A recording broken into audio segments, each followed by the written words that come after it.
Thank you all very much. Jonathan Martin of the New York Times and Kathleen Parker, a columnist for the Washington Post. Tom McCloskey, thank you. This is the McCloskey Speaker Series. We usually thank Bonnie, but she's not here, so we'll thank you, Tom. Thanks for being here. We sure appreciate it.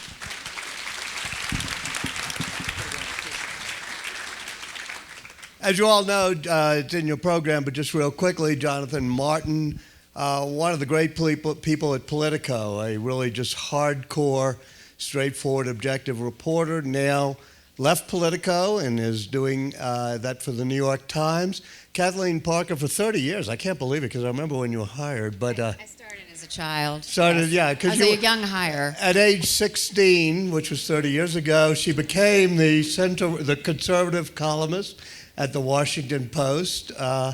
And has been both a voice of reason and morality in our country. So thank you both for being here.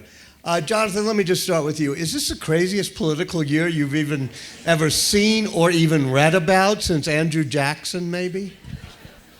Yes. Yeah.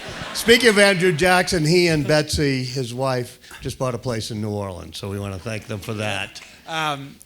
There's no question about it, Walter. I have. Well, first of all, let me just say thank you for having me here. It's a treat to be back in Aspen and escaping the East Coast humidity. It's nice to come out here in the mountains. The last time I was here, in fact, on this very stage, I was sitting where Walter is right now, and I was moderating a panel of a trio of GOP governors. It included a guy from Indiana who had just won his election named Mike Pence. And he was sort of overshadowed that night because there was somebody else here by the name of Chris Christie, who tends to dominate a stage, in my experience. So it's fun being back here, and lots has happened in those 3 years. That was the summer of 13.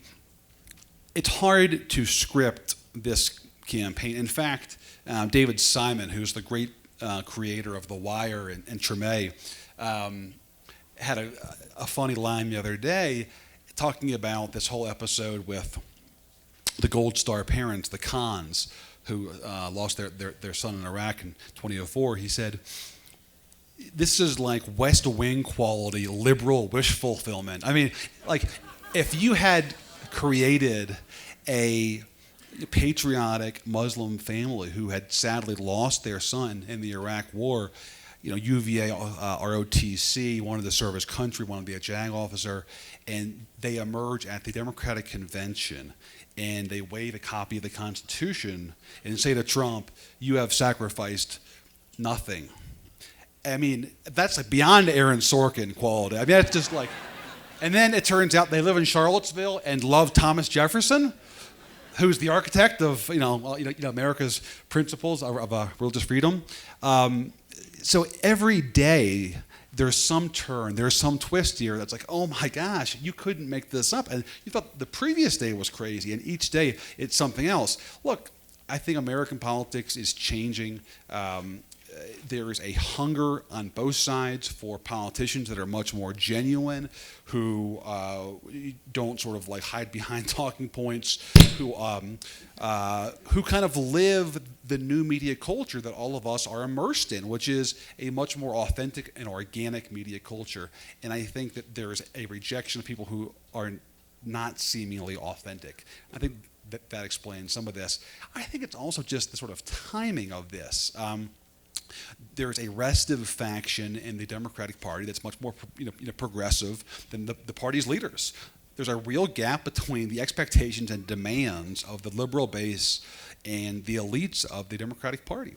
And on the Republican side, there's a Grand Canyon-sized chasm between the expectations and demands of many of their base and the party's leaders. And I think that's what brought Bernie Sanders to the fore, and that's certainly what made Donald Trump the most unlikely major party nominee in American history. Not even close. Hi. I think he covered it. I think it's working now. You've been the conservative columnist, but early on you expressed strong reservations about Trump. Do you not believe he's a conservative? No, and I don't even care. I mean,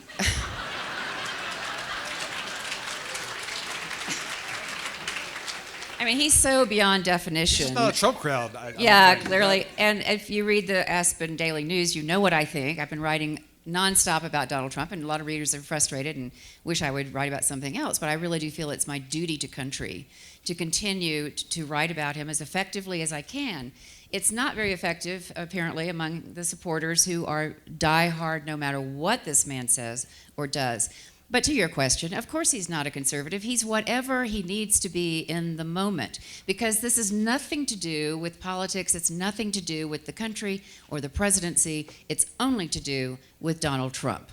And Donald Trump, I'm just getting warmed up here. So think back, why did Donald Trump decide to run for president? So he was pressed for an answer. I can't remember who the reporter was. It was on television, and actually, I think it was Robert Costa. Sorry, and he was saying, what was it? He was looking for that moment that, when we all have these sort of turning point moments in our lives, that when we decide, I'm going to just move to Aspen and see what happens. I had that today, but and you know what his answer was? He didn't respond right away. He kept dodging the question because he didn't have an answer, but he finally got to this. He said, I was watching the second debate between President Obama and Mitt Romney, and Mitt Romney was losing badly when he shouldn't have lost at all. And Trump said, I watched that and I thought, I can win that. So he ran to win. That is it. And everything he says and does is geared toward building his brand to his, at least his understanding of what it means to be an important character in the world. But for him, it's just that. And it's been that way for his entire life. If you read through some of his biographies, he has always been driven by that need for attention and for stature and for status. He's got to be the richest guy, to have the biggest house, blah, blah, blah, the most gorgeous wife, etc., the most interesting plagiarist ever. And it's a high bar, but yeah. Yeah, so whether he's a conservative or not is irrelevant, but of course, and I'm not the most conservative out there. I'm just sort of naturally conservative by virtue of having, I don't know, I shouldn't say, because I'm sure a lot of you are not at all, and you're probably my age too. I became a conservative when I became a mother. And now that he's fully grown, I would really like to go back to being a liberal, but I can't. I'll starve to death.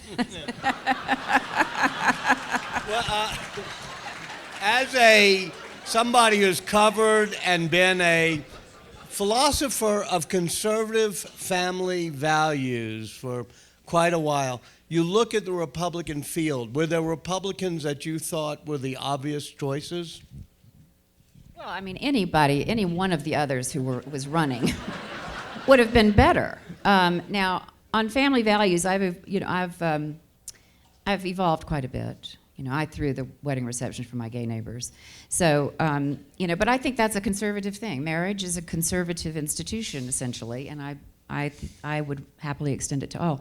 But I mean, I think everyone actually played a pretty interesting role in those early debates, because you had somebody like Lindsey Graham, who was never going to get anywhere, but he was liberated by that, so he could say all these amazing, funny, and truthful things. And then, some of those others were, they went the way they should have. But, I mean, I think Jeb Bush didn't have a chance because he just, I don't think it was because he was a Bush. I think it was because he just didn't have it. You got to have it to win. And I know there are others I'm forgetting. Chris Christie, too much of a bully. People don't like bullies. Trust is actually the most important factor in the world. Can you imagine if it were Chris Christie and Trump? You talk about the bully pulpit. Yeah, right. But any one of them would have been a much more, but look, basically, Trump he says he's pro-life. That's absurd. He's not. Well, he was for partial birth abortions early on. Yeah, well, I do think people can change their mind. I do think you can, when Roe v. Wade came down, I was, doing cartwheels across the campus because I thought, awesome, I can be a guy too.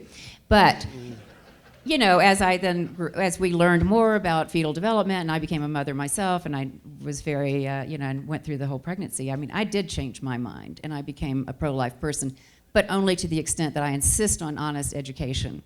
But I'm pro-choice in the sense that I don't think overturning Roe v. Wade is the way to go. I John, think you have to do it another way. Well, what's striking is that Trump was smart enough, or had people around him who were smart enough to know that he had to reach a certain threshold in the Republican primary, and that he had to accommodate party orthodoxy on a handful of issues. If you look at taxes, guns, abortion, and education, he saw that if he didn't move, at least tonally, to the doctrinaire position on those issues, that he was going to be vulnerable. And so he did move on those issues. At least that's what he said he actually believed. And in doing that, he denied fodder for the Jeb Bushes and the Marco Rubios of the world, and it sort of gave him space to run a much more populist campaign on trade, on immigration, where frankly, the rank and file of the party are more with him. So it was striking to sort of see him. He did shift, Walter, on some of those issues that were kind of core party issues, because he knew that if he didn't, he might be killed in the crib. Well, yeah, if they're core issues, the problem is if people shift on them like that, they may not have the core values of the party. But may I just interject one thing? I don't think anybody believes he does, though. I No. mean, if you talk to his supporters, they're not the most ideological people in the world. They're really not, and They they don't just care want either. someone who's going to blow up the system. They want to blow up the establishment. That's it. He's a middle finger, We do have a couple of Trump people. We all want to blow up the system. Or at okay? least, anti-Washington folks. early on in this conversation, you said something about the Khan family and how that became a big issue. And I want to go to how that reflects the changing nature of how we cover things. Because there was a bit of a controversy that the networks covered this big and they didn't cover the Benghazi parent who talked.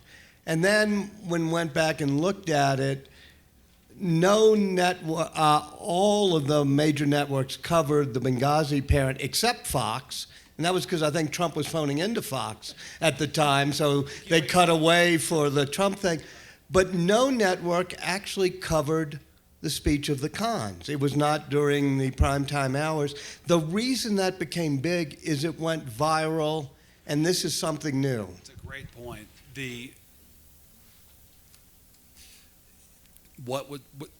There's no question to me that in 10 years, certainly 50 years, there will be one memory of these two conventions. One thing will matter: the Khans. And But the networks didn't cover that. What's so striking about that is that it was not covered by NBC, CBS, and ABC. It just doesn't matter that much anymore, because news is produced organically now, and it happens in sort of real time, and it is consumed online, on phones oftentimes, and it takes off in large part because of people's reaction to it.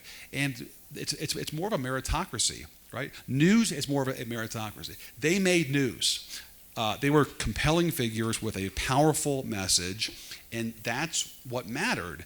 Not that it was at before 10 p.m. and therefore CBS hadn't gone to the convention yet. It was the content that mattered, not the medium. And I really think that probably a turning point too in conventions. I was guilty of this during the conventions too. I think Joni Ernst, the senator from Iowa, didn't come on the first night of the GOP convention until like after 11. It was like 11:08 p.m. and oh my gosh, they're beyond prime time, and this is terrible. It just doesn't matter that much anymore, right? Social media doesn't matter. You just need one person to be watching for something to become viral. And what the Khans said was so powerful that it was going to become the big story. I do believe that. And of course, too, Republicans have been so desirous of a moderate, Muslim spokesperson. They're always complaining that where are the moderate Muslims? Why aren't they speaking up? Well, so finally we have one, and they couldn't be more, central casting could not have done better.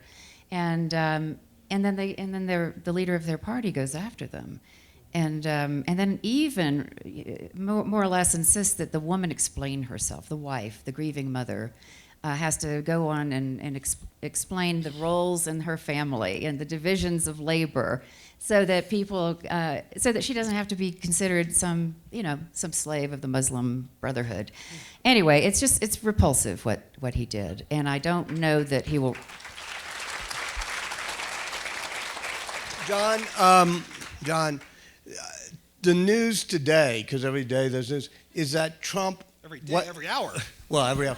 That Donald Trump went after and refused to endorse Paul Ryan and John McCain for their re-elections. Because John McCain hasn't done enough for his country. And so, well, he said that John McCain has not done enough for veterans. True story.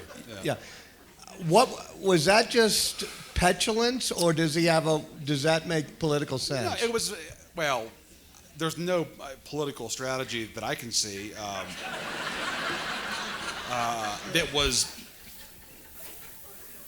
that Trump had in mind when he launched those salvos.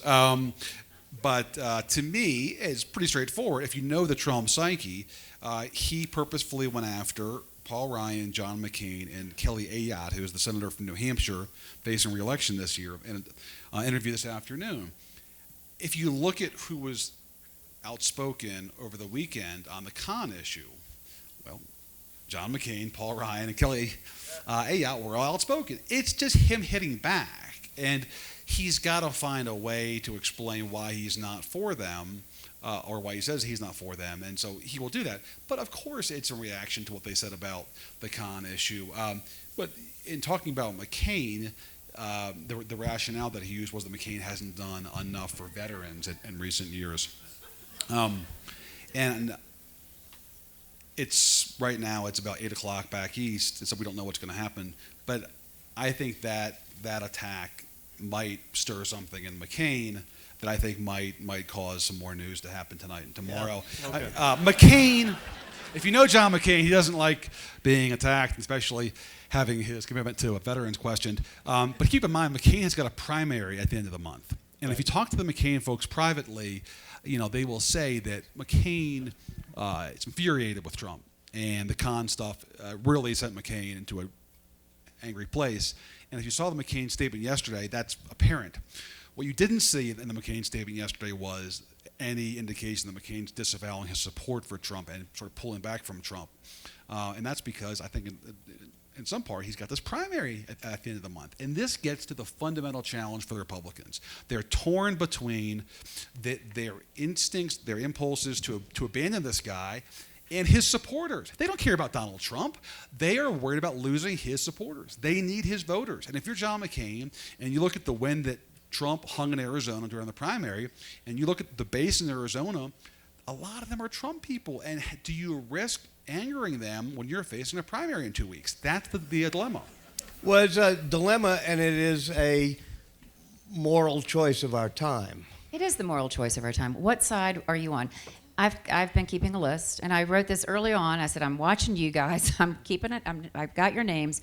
I was so hopeful that Paul Ryan would be the one to stand up and say, you know what, I'm going to sacrifice the speakership for the good of the nation. And I'm going to not support Donald Trump because it violates every principle that I believe in, which is what John Kasich has said. So if he had done that, and if he does have designs on the White House in 2020, I think the nation would have been grateful. It might have encouraged others, might have emboldened others to say the same thing, but he didn't. I just can't tell you how disappointed I am in so many who've just fallen in line. And again, it's time to alienate the base, which is responding on the basest levels. So to Trump, I mean, we can understand how people are upset with Washington because Washington is a difficult thing to tolerate. But we understand that people feel left behind, that they're underemployed or not employed, and they're worried about immigration. There's no crime in being worried about immigration. We do need to do something about the immigration system. So the reasons that they initially were drawn to Trump are understandable. But I never underestimate the lizard brain. Whose brain? The lizard brain, Yeah. this primitive part of our brains. And that's what Donald Trump has gone for. He did polling in advance of even declaring his candidacy. He found out what people were worried about, and he went for those things specifically. It has nothing to do with his beliefs, his principles, or any agenda that he might have in mind, certainly no policies that he might design between now and November. It was all about going at those people at the primal level, going for the gut and going for their, he milked their worst instincts and legitimized the bigotry and the racism and these tendencies that most of us spend a lot of time trying to conquer, in society and certainly within our own hearts.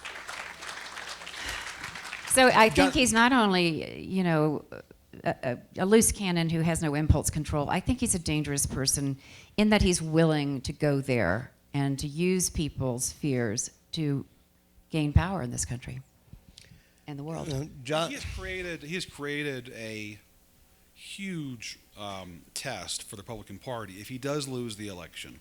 Speaking of, what side were you on? The choice they're going to be confronted with after the election of what kind of party do you want? Do you want to have a party that is constructed on the basis of resentment and grievance, or do you want to have a more hopeful, optimistic party that tries to move beyond America's original sin, race? And that's going to be, I think, the biggest story starting the day after the election. Given what's happened both on the Democratic side with Bernie Sanders and the resentment, and then what we've been talking about on the Republican side, every 30, 40, 50 years, there's a chance for a real either realignment or an emergence of new things. It's difficult for new parties to emerge, for a center party or center-right party to emerge. Might this be the time that we actually see some major realignment, and what could that be? Yeah, I definitely think so. I think the Sanders insurgency shows that the Democratic Party is now starting to teeter some. I think that they're still a few years away from that. I think that there is an adhesive in the Democratic Party that is the bonds of social tolerance and progressivism. I think there are clearly disagreements on the left when it comes to economic issues and foreign policy issues. Bernie proved that. But what unites them is a shared social tolerance and a shared disdain for what they see as the lack of tolerance on the other side. I think that holds them together. But I do want to, absolutely, if Trump loses this election, the party faces a stark choice. And if it decides to move in one direction or the other, the Paul Ryan direction, which is sort of a late Jack Kemp, right, which is free market economics, interventionist abroad, but much more racially tolerant and progressive, or do you go a more populist direction?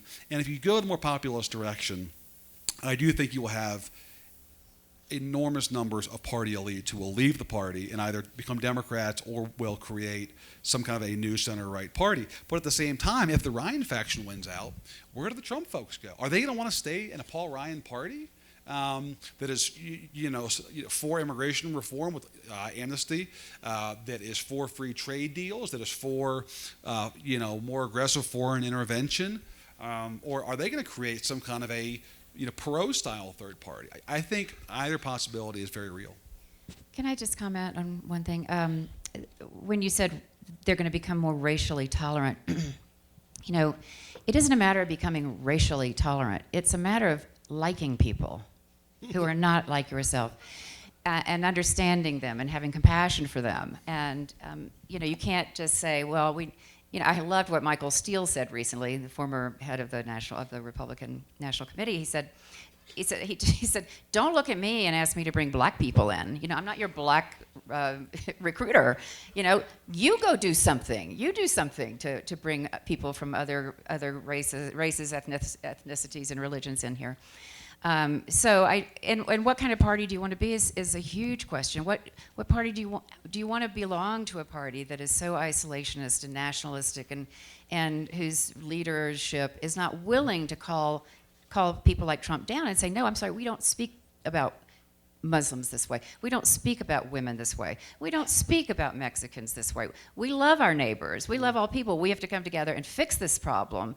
But you can't do that by alienating, the half the population, all of whom are happily Democrats. So if you looked at the two conventions, you saw the stark difference between the two parties, the complexion, you might say.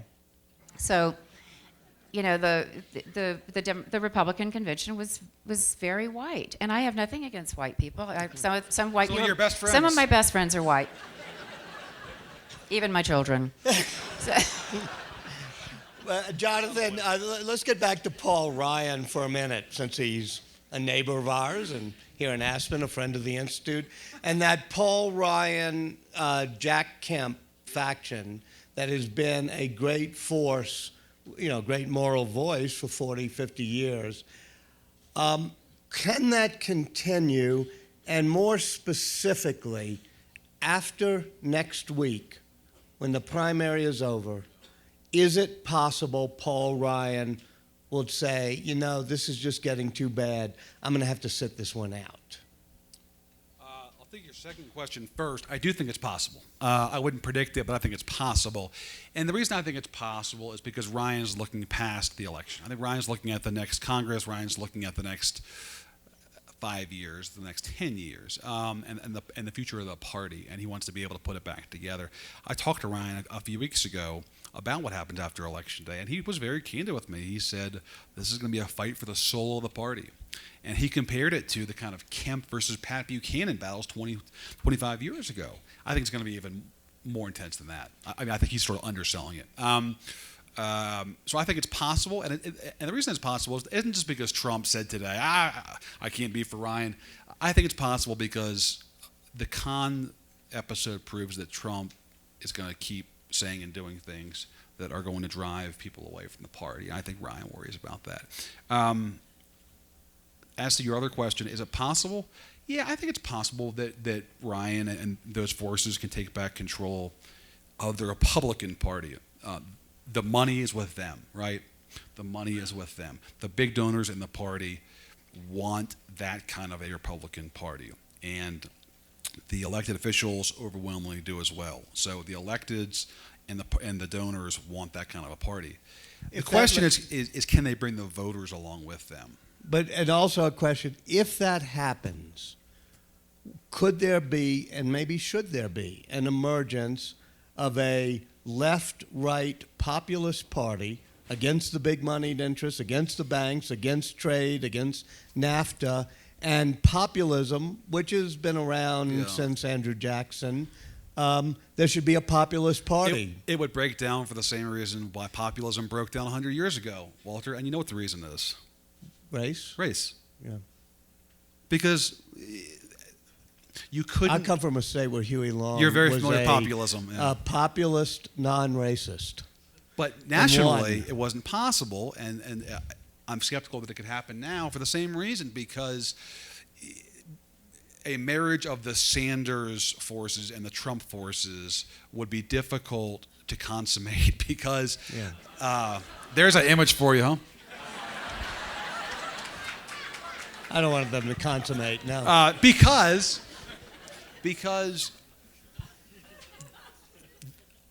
both of them have grievance, but the Trump grievance is downward and the Sanders grievance is upward. Mm-hmm. And I think that makes it hard to bridge. And also, I think it's hard to bridge because the boogeymen are different, right? Mm-hmm. And if you can't agree on the enemy, it's tough to unite. And I just think that the Sanders people but there's been an elite... are mad at Wall Street, but they're not going to get in bed with folks who believe that Mexicans are rapists and are drug dealers and are coming here and are sort of sexual threats to white women. And that's just not in the liberal. We don't believe that that's not in the liberal DNA 2016, right? It's hard to see. No. I was just going to say that it's also hard for that group to marry the Republican group that doesn't believe in evolution, that denies that there's anything like climate change, and Well, what and about, on and just so on. leave aside the Sanders voters. What about the rise of a populist, anti-trade, anti-immigrant? You see it in Germany, you see it in Austria, you see it in England with the Brexit vote, you see it all over the world. Why won't there be a rise of a real populist party? Because what makes American conservatism different, I think, is the influence of religious conservatives that you don't have in right-wing parties overseas. And I think that the issues like abortion and like marriage are what keeps a lot of folks in their Republican tent. And while they might not agree with party elites on immigration and on trade, it's going to be hard for them to create a third faction that would perhaps compromise or even lean left on cultural issues. And you just don't have those kind of issues litigated with the Le Pens. They aren't talking about gay marriage and abortion and the second trimester. It's just not an issue. And I think the endurance of the Christian conservative movement in America, especially the power of it in primaries, makes it harder for a real populist movement to take off, in addition to the other issues of trying to forge some kind of agreement on racial issues. Well, I was just going to say, the conservative, I think the Republican Party is those people that you just described. And I think if there's going to be a new party, it would be a conservative party that doesn't subscribe to all those things and doesn't put such an emphasis on the social issues. But, the Republican Party had a pretty hard time becoming a large enough party to operate effectively, and they had to go out and court the religious right and the evangelicals. That's all part of, they needed that for their cumulative mass, and they're going to have to figure out another way to attract people by adjusting. You can't just say, we want you here, we got a big tent. You have to change your policies, and you have to, their platform is hideous. But let me ask the question about why is this happening now? And one thing you could posit is people are very angry.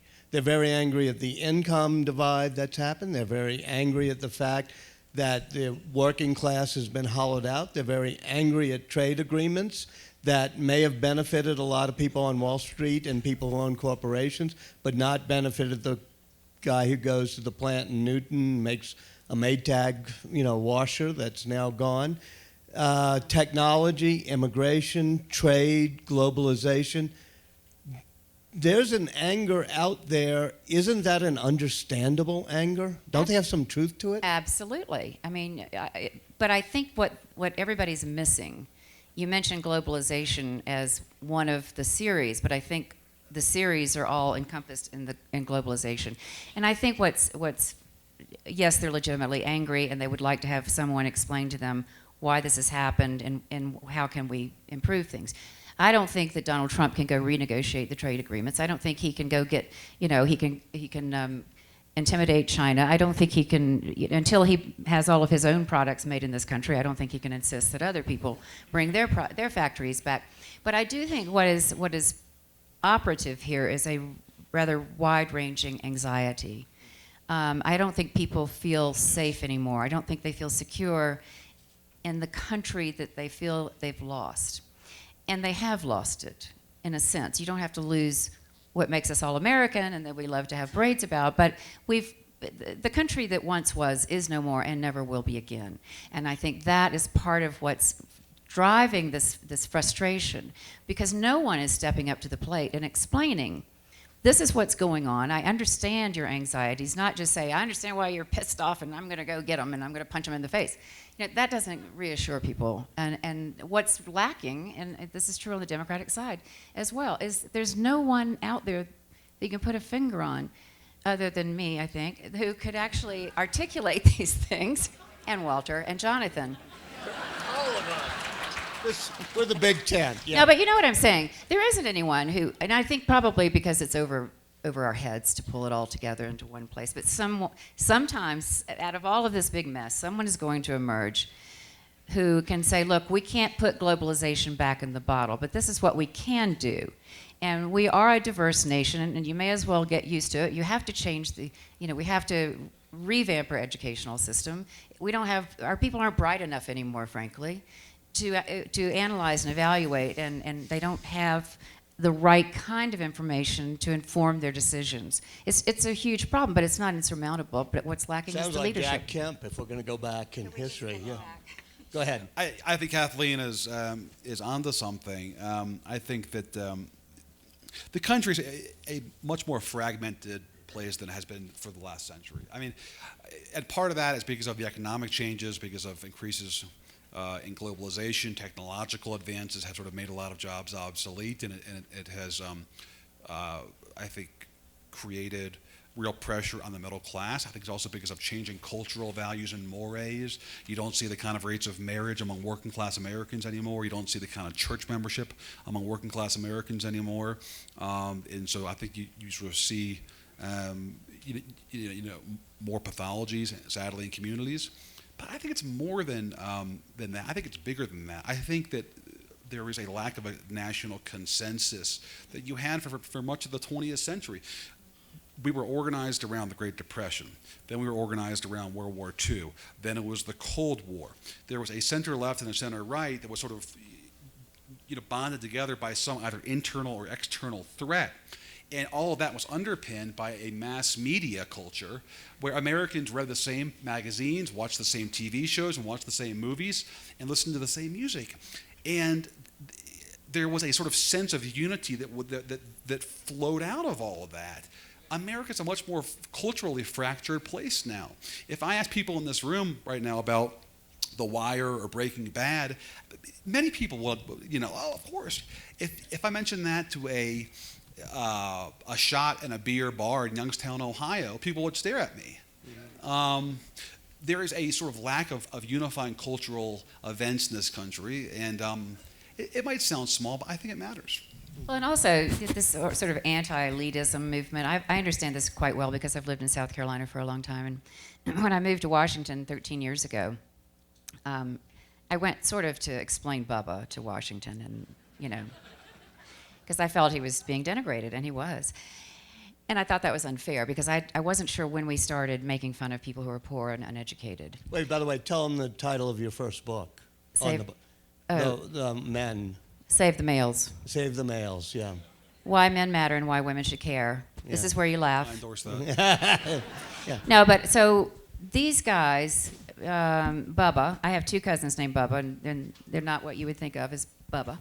But I got to Washington, and suddenly I was sort of popular on talk shows because I had actually lived among the indigenous peoples.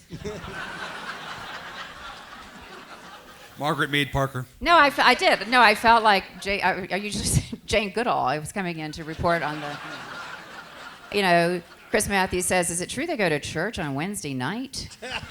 And I said, well, yeah, a lot of them do. And he says, well, why? And I said, oh, it's for the beheadings, All right, let me open it up. On that note. Yes, Johnny McNulty. Right here. Yell, scream, or borrow my... Here. Thank you very much. First of all, thank you very much. I'm a blogger by trade and a somewhat successful online comedian, so I come into contact with partisans a lot. And I must say, I do think we're whistling past the graveyard here a little bit because... Well, first of all, just because I know not everyone can keep up with everything Trump says, yesterday he said that the election is going to be rigged. And that's what you do in Eastern Europe when you want to overthrow the government. Now, I'm not saying he's going to do that. I'm just saying we don't do that in America because it's dangerous. And people talk about what Trump voters hate and Sanders voters hate. But as you just brought up, the thing they hate the most is this room. They hate the elites, the establishment more than anything. What do we do after the election? Even if they accept the defeat, if this is the road we're going down, are we facing a fundamental loss of belief that America is a real country? I don't think it's that severe. I don't. I mean, there are challenges certainly that have been illuminated in this campaign, and there is deep contempt for elites. Perhaps some in this room. I won't mention any names, but there's no question about that. But that's not necessarily something that is new in American life. If you look at the candidates who have run for president in recent American history, find me one that wasn't running against Washington. Bill Clinton has a line that I think he borrowed from Bob Strauss, who was the chairman of the DNC for years and a great old Texas wheeler dealer. He said, every candidate for president wants you to think that he was born in a log cabin that he built. Yeah. And it sounds good, but it's not true. And so the fact is that everybody runs against the establishment, the elites in Washington. Is it more effective now than it has been at other times? Absolutely. But I just don't think that's a kind of new development here in American life. William Henry Harrison was born on a plantation on the James River, for crying out loud, and he ran as a populist. I mean, this is not new, Is that I agree. It's not that bad yet. okay? Stefan, is that right there? I can't Yeah. see the lights, but yeah. But you know what? There's a difference between being elite and elitist. Yeah. And I think that's the latter that's the problem for most people who don't have all the advantages that so many of us did. Although I was born in a log cabin that I built. Stefan. I'm Stefan Edlis, and I wish to report that all my friends are thoroughly shocked that I haven't expressed admiration for Donald Trump. All right, go for it. As a left-wing Democrat, my question has to Hurts do this is just now, only wow. with foreign policy. Okay. No question that the president is all-powerful in foreign policy, and here's a Donald suggesting accommodation and mitigation and deal-making with our enemy, President Putin. How many people really will end up recognizing the power and the benefits of negotiation versus the kind of military countermoves that we currently The make? implication is that he may be correct in that, is what you're saying. Yes. So are you a Correct, in Trump my view. voter? I don't think But it's how few people or how many people would actually recognize the importance of accommodation and deal-making with Putin? With Russia. There's certainly nothing wrong with negotiating with certain people under certain circumstances, but the underlying assumption would be that they know something about the matter at hand. Was the surprise of the... I actually want to know this, and I mean this is an innocent question. I'll give it to John. When he said the Russians won't go into Ukraine... I'm sorry. I mean, seriously. There is no Soviet aggression in Eastern Europe. Yeah, that was Gerald Ford.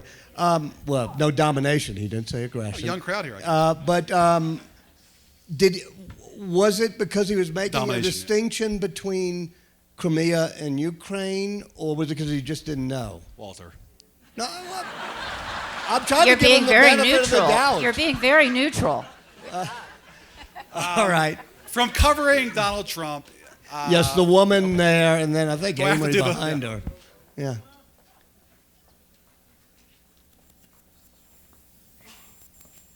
Hi, I'm Jolie Davis. Main question for Kathleen. You're saying that nobody's able to articulate what's wrong with the middle class. If you were able, in a few sentences, to explain the reasons why this is happening, so you're not blaming the Mexicans for that result, how would you explain it effectively? Oh, well, explain what? The middle class, what- the lower income. Wage stagnation, Yes, gutting all of the that, middle right. class jobs. How would you explain it without it being blamed on things like agreements like NAFTA that sent jobs to Mexico? Well, there's no doubt that NAFTA contributed to those things, but you have to figure out how we've got to educate our people to be able to take jobs that are good in the future.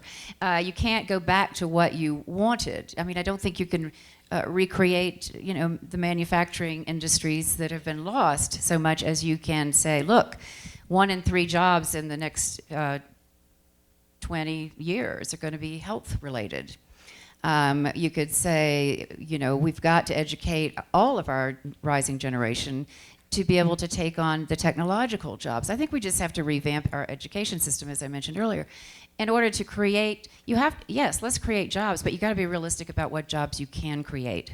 And the world that what the middle class is bemoaning, I don't think can be reinvented at this point. We have to acknowledge the changes that have taken place and deal with those. Accommodate ourselves to those. Amory, is that you, or is it some Yes. the lookalike contest winner? Yes, Amory Levins. Returning to the previous topic, what are the implications of the election campaign now having a sub-theme of a cyber war between one candidate and a geopolitical adversary egged on by her opponent with whom he appears to have more going on than a mutual admiration society? In other words, do you think Russia is intentionally trying to influence the American election with its cyber tactics? And what are the It implications? seems as like Amory it, said? but I mean, it seems like it, but I want to put after that, really? They probably do feel that Hillary Clinton would, they'd be able to deal better with somebody like Trump than with Hillary Clinton. But I don't know that the fact that Donald Trump is now inviting Russia to jump in and find her missing emails and all this is just, I think it's frightening. I think it's treasonous, actually, not legally necessarily, but it feels like this is a man, as President Obama said today, who should not be president. Right I'm here. not. I'm sorry. I don't mean to Trump bash. By the way, when we had this panel, we always try to get a nice balance, so we got a nice conservative, whatever. This was before the nominations were secured. We set this up, so we'll have Paul Manafort here next year. My name is Frank Orlando, and the other night I listened to General Scaparetto here on the stage, the Supreme Commander in Europe, talk about the military commitments we are now making and building to bring our allies together and to make the world a safer place. And in the end, he said what's absent in America is the concept of service. 1% of our population is taking on this role of building this military support for our allies. And I thought in my head, is he thinking about adding back the word selective service to bring more of the people growing up into the tent of understanding what it means to be loyal to your country and serve your country in a way that you can be part of the world and not leave the burden to 1% of the people? Yeah, I mean, I mentioned. Go ahead. Yeah, I mentioned a minute ago the sort of lack of unifying forces in American life, and goodness knows that the draft was a hell of a unifying force. And I think that if you had compulsory service, not just a military draft, but also requiring young adults to do a year or 16 months of some kind of community service of their choice, then you could. You could inculcate, by the way, I'm not advocating for that or not. I'm just saying that if you did that, you could inculcate possibly the idea of more of an identity as an American and create more of a bond between people across racial and class lines. There have been folks in both parties who have advocated this in recent years. Hasn't really gotten off the ground. Well, I would advocate it. It would certainly solve the entitlement problem that many of us complain about with the generation that hasn't ever had to do anything sort of about America. They haven't. Every generation in my family has served in the military, including my brother who served in Vietnam. But I'm totally against the women in combat, and I'm totally against drafting women because, by the way, once you put women in combat, then you have no real legitimate argument against not drafting women. But I think there are, as you say, I think public service jobs that can be chosen according to one's abilities. Ooh, that sounds radical, doesn't it? But something that makes sense. I would be fully in favor of that. A small advertisement for the Institute. About 3 years ago, Stan McChrystal, I think almost on this stage, but Ideas Festival, others, proposed that it should be both the opportunity and expectation that every person, every kid in America serve 1 year in national service. Laura Lauder, who's here, and many others seized on that idea. General McChrystal is now the chair of an Aspen program called Service Year.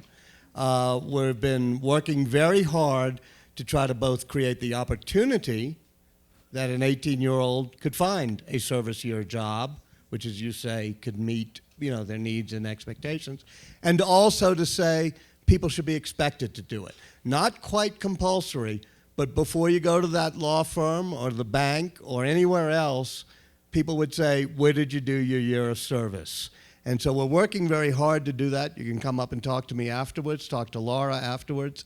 But we're really trying to support this service year program that Stan McChrystal, John Bridgeland, many others, but Stan is the chairman of the, General McChrystal is the chairman of this. Yeah. That's great. And real quickly, now that I have the chair, I'll get back to answer Amory's question. Last week, that question was asked to Amory about, is it a fundamental change if there's a cyber... both Lisa Monaco, John Brennan, who's the CIA director, and more forcefully, the DNI, Director of National Intelligence, Clapper, were all here for our security thing. They say we have a critical infrastructure program that says our electricity grid, which you'd be happy to know, is a critical infrastructure. This is... We now have to say that our elections are a critical infrastructure, and to say that the implications of attacking that critical infrastructure are the implications of war. Yes, sir, standing up, I guess. Yeah. Hi, thanks for taking my question. So I'll go over here next, I'm sorry. There is another candidate in the race whose name was mentioned only once in the last hour. And I just wanted to ask, if you're the Clinton camp right now, given that Trump seems to suck all the air out of the room and monopolize media time, what is your strategy? Do you sit back and let him implode? Or do you become proactive and try to get your message out, which would seem to be a very difficult proposition in this environment? Thank you. Well, actually, Hillary's here right now in Aspen, so it'd be great if we could just get here to the Aspen Institute and ask her. But unfortunately, she's here for a big fancy fundraiser, so we couldn't get her over tonight. I tried, by the way, though, too. I asked. I said, we're going to ask you only NATO questions. Only NATO. Anyways, look, I think if you're her right now, you largely follow the principle of Sun Tzu, which is you don't get in the way of your enemy as he's killing himself. That's in the immediate. I mean, literally today. After 4 days of this con story, she of course will say, "Well, this is outrageous," and I'm stunned to hear this, and they'll point the Republicans that are condemning it. But you don't really have to do that much to fan the flames of like a sort of live ammunition story like this. But I do think once this sort of fades to a certain degree, if it does fade, then I think that, yeah, she's going to have to be very, very aggressive. Look, if it wasn't for Trump, she would be the most unpopular major party nominee in modern American history. Okay? She is not a beloved figure in American life by any means. And people might not love Trump, but they have a hard time pulling the lever for her. I was in Raleigh, North Carolina, back in May, talking to folks at restaurants on the street, and I was really struck by the degree of contempt for her. And they're conscious of that, the Clinton campaign is. But I think that to beat Trump, they're going to have to, at every opportunity, render him unacceptable, define him as somebody who cannot be commander-in-chief. And to do that, they're going to have to apply overwhelming force. Colin Powell politics, right? I mean, you just really got to... Every retired general and admiral has to be out there saying this man would endanger American lives. And if they don't do that, I think that she's at risk, if not of losing, at least of making this more of a competitive race. So this will be the most negative campaign. I mean, both have to demonize the other. In fact, Trump called her the devil yesterday, so I guess that's what demonizing means. That's pretty tough. Well, just it's what demonizing means, at least. Talk about the devil. So, I mean, they both have to go for demonizing the other rather than, to answer your question, putting out their program for the middle This is class. not going to be a Simpson Bowles debate, Walter. Okay. I don't think. Yeah, let me go, because I've way in the back there, I've scanted this side for my sins. Sorry. Thanks. My name's Jonathan Bundren. I'm from the great red state of Oklahoma. Yay. So, as you can imagine, in Oklahoma, one of the big issues that's coming up is what's going to happen with the Supreme Court. I know a lot of people, not myself, I am a blue blood liberal and will be voting for Hillary Clinton. But I have a lot of friends and a lot of people who I respect who will say that they have to vote for Trump because of the implications of the Supreme Court. My question is it more dangerous, in their eyes, would it be more dangerous to have Trump as president than it would be to have a liberal Supreme Court? Well, that is the question of the hour, and I wonder that so often myself, because I do think many of the conservatives who will vote for Trump, despite everything, is strictly because of the Supreme Court. And their fear is, of course, that Hillary Clinton would appoint young judges and who will be sort of defining the country for the rest of our lives and beyond. So that's a huge obstacle for them to cross. But I think for the most part, it only has to do with the social issues primarily. And I wonder if you can really say that getting Roe v. Wade reversed, or whatever the case is that they're most passionate about, is that really more important than putting someone? Is that important enough, rather, to put someone like Donald Trump, who is not only all the things we've already discussed, but is really a destabilizing force globally? Is it really worth that? And I don't know why. I don't know how people are thinking that the one is the greater threat than the other. I mean, let's be honest. Oklahoma thinks the answer is yes, though, right? I mean, Oklahoma does. yeah. I mean, they're going to vote for Trump overwhelmingly, and I think in large part Kathleen's right because of the court issue. But it's also not just the court. It's what's called the poli-sci crowd calls it negative partisanship, right? They aren't voting for Donald Trump. They're voting against Clintons. They're voting against Democrats. They're voting against a culture that they view as alien and that they are contemptuous of, right? I mean, it's not that they're in love with Trump. It's just that they can't stand the other side, and that's what's galvanizing them, so much. It's true. And by the way, if you want to turn the camera around, that's what's driving a lot of folks who are voting for Hillary. They're not in love with her. It's just that they want to stop Trump. It's almost like a national emergency in their eyes. But here's the X factor that we can't imagine. We can't have imagined anything that's happened thus far, because we've all been wrong about everything. But here's the thing. A lot of people who would never vote for Hillary Clinton or say so will vote for Hillary Clinton. And a lot of people who say they'd never vote for Trump will vote for him. We just don't know how many. Yeah. That's going to keep us all attuned. Yeah. Great point. Yeah. And Joni? Yeah. Hi. Clearly, you've outlined many issues intellectually. My concern is if the media and the politicians don't understand it in a vociferal, in an emotional level. I talked to liberal Democrats in Cambridge, and they say they don't want to be the United States of Mexico in 10, 15 years. They don't want to be a minority in their own country. If Hillary doesn't move to the middle somewhere, I'm worried that if her emails are tossed out, that Trump could move on a dime, and we're being very glib here. But the point is, I think there's a real danger look at Brexit. They've tolerated incompetent economics and political problems.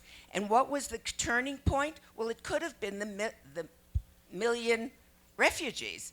So I think we're being a little too glib. What do we need? Jonathan, do you want to take that? First of all, Kathleen's right, and it's an important point to make. There's going to be more lying to pollsters in this race than we've seen for a long time. I won't do it, but I sort of have this favorite trick of mine when I give talks, and that is I ask the room to raise their hand how many Trump supporters. I'm not going to do it. But there is a social. I'm not going to do it. But there's a social pressure, though, of not being for Trump in public. Here, and I assume the opposite is elsewhere, true, absolutely. No, but I meant And the not opposite being applies for too. Clinton. Absolutely. So I think that's an important point. As far as being glib in our assessments, and let me mention the issue of Brexit, because I actually wrote about this the day after it happened. The electoral makeup of the United Kingdom, United States, is very different. Most crucially, in the population of non-white voters here, about 30% of the population here is not going to be white. They cast ballots on election day, and Hillary's advantage with non-white voters is extraordinary. And that matters because of where those folks live, and especially places like Colorado, like Nevada, like Florida, like Virginia. If she carries those states, it's very difficult for Trump to win the election. And the other point I would make is that there's no question that this could be a close race if she doesn't really, get after him. But it's hard for me to see Trump improving among female voters in a way that could shift the election into his favor. If you look at what Romney did 4 years ago with female voters, it was pretty competitive. It's nowhere near that close right now, and Romney obviously lost the election 4 years ago. Now, that said, Trump will probably do better than Romney did among working class whites. The challenge, though, is that for every one voter in Pennsylvania that you pick up who drives a pickup truck and has a labor card and usually votes Democrats, you probably risk losing 3 GOP leaning suburban women in Philadelphia. It's not an even trade-off. It is the point that I'm making here. Does that make sense? Right. I'm sorry, I'm having trouble staring at the lights. Let me do last question right here in pink. Yeah. I know. I miss Romney's binders full of women. It was so, the reaction to that, think about the reaction to some of the stuff that Romney said and did 4 years ago. Binders full of women. You would have thought that he had stood up there and attack Gloria Steinem or something, right? Or just, raise the question about women's franchise. Or called Mexicans rapists or something, Right. Crazy. Or even a car elevator. Oh my God, this guy is so rich and out of touch, and Trump's literally flying around the country in a Golden Boss 747. Yeah, it's such a joke that he's like this blue collar billionaire. All right, right? Okay. Sorry, pink. Sorry. All right. Hi. You know me, Kathleen. Hi. My name is Betsy Goldman, and I work in the news media, and I've been around for a while. So it started in 1988. My question is, through the years, since back then, there have been obviously many different presidents, and I feel like the last 8 years, I've seen so much more hate towards the current administration. People that in the past might have tried to get along or might have liked some of the things that Obama, some of his policies, you've seen a lot of people that vote against them because they want to stop Obama from whatever he's doing. So my fear is that I feel, since our country is so divided and so feeling so much hate, is that if Hillary wins, I have this secret wondering feeling, is somebody going to try to kill her? I know that's a terrible thing to say, Whoa. but I'm just Let saying. me, if I may, since this is the last question. I'm sorry, I'm just saying. Or if not elevated a bit, broaden it a bit to why is there so much hatred now? Yeah, exactly. Is it because of the media being balkanized? Is it because the stakes, policy-wise, are not that Well, divided? I can tell you, I can give you at least some insight, and that goes to the social media. The cable news where you've got the left fighting the right is almost quaint compared to what happens on social media.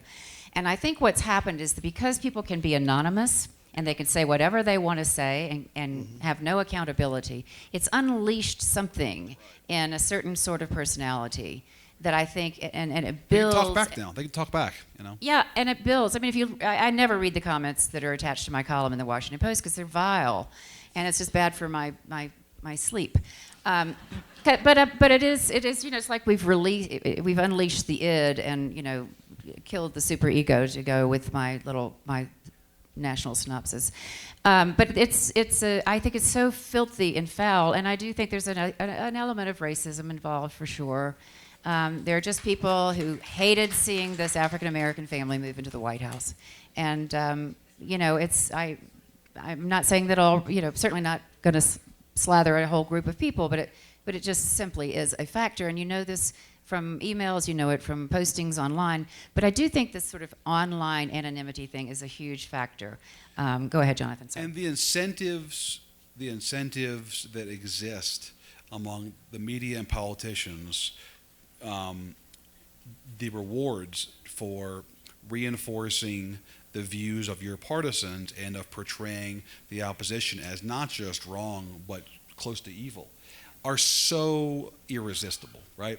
It's ratings, it's money, it's votes. And it's hard for the media and the politicians to resist those incentives. And I think Kathleen's right, too, about the rise of the internet. Folks can talk back now. If you wanted to yell at me when I was, I was doing this job 40 years ago, you would have to sit down on a typewriter, take out a piece of paper, write an angry letter to me, fold it up, put it in an envelope, find my address, put a stamp on it, walk down to the post office, put it in the mail.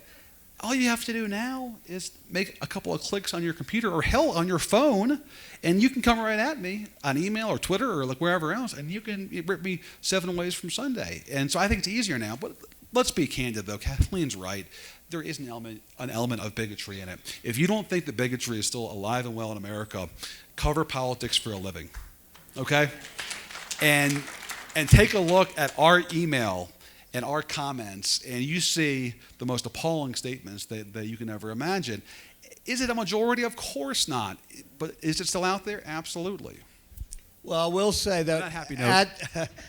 one thing about the Institute is that I think we all kind of believe the anonymity where you can just throw any insult or any lizard brain fear you have is a problem. When you get together with real people in a real room, you actually have an empathy and a humanity, even if you disagree. And I think we've lost a little of that.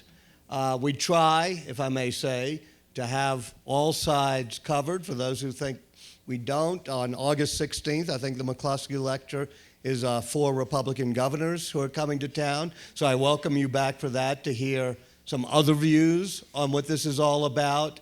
But I also think we should all think about that sort of poison that comes with demonizing the other side, and especially doing it anonymously. Thank you all for being here.